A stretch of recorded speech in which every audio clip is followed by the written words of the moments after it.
रात के ठीक 12:07 बजे निधि की नींद अचानक खुल गई। कमरे में अजीब सा सन्नाटा था। पंखा चल रहा था, खिड़की बंद थी, लेकिन उसे साफ महसूस हुआ कोई उसे देख रहा है। धीरे धीरे उसकी नज़र सामने रखे पुराने लकड़ी के फ्रेम वाले आईने पर गई। आईने में सब कुछ सामान्य दिख रहा था, बेड, अलमारी, दीवार और वो खुद। लेकिन अगले ही पल उसकी सांस अटक गई। आईने में खड़ी निधि की परछाई उसकी हरकतों से 1 सेकंड पीछे चल रही थी।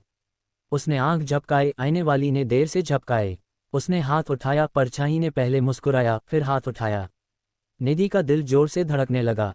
ये क्या हो रहा है? अचानक आईने की सतह पर हल्की हल्की दरारें उभरने लगीं, जैसे पानी में लहरें उठती हैं, और उन लहरों के बीच परछाई ने होंठ हिलाए। तुम्हें याद नहीं है? निधि घबरा गई। क्या याद नहीं है? आईने की तस्वीर बदल गई। अब उसमें उसका कमरा नहीं, बल्कि वही कमरा 10 साल पहले का दिख रहा था। छोटी सी निधि रो रही थी, और उसके हाथ में एक टूटा हुआ कंगन था। निधि के दिमाग में अचानक एक धुंधली याद चमकी।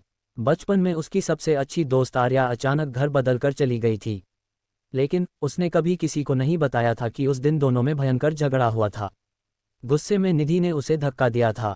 आर्या गिर पड़ी थी और उसके माथे पर चोट आई थी। अगले ही दिन आर्या अपने परिवार के साथ शहर छोड़कर चली गई। निधि ने कभी उस घटना को याद नहीं किया। उसने खुद को समझा लिया था वो बस एक हादसा था।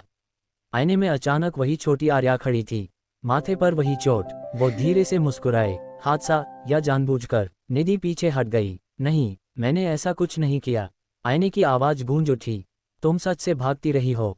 अचानक कमरे की लाइट बंद हो गई। मोबाइल खुद ब खुद ऑन हुआ और स्क्रीन पर एक अनजान नंबर से मैसेज आया। मैं वापस आ गई हूँ। निधि के हाथ कांपने लगे। सुबह होते ही उसने हिम्मत जुटाई और पुराने मोहल्ले के एक पड़ोसी को फ़ोन किया। उधर से जवाब आया, अरे तुम्हें नहीं पता, आर्या तो कल ही इस शहर में वापस आई है। निधि का गला सूख गया।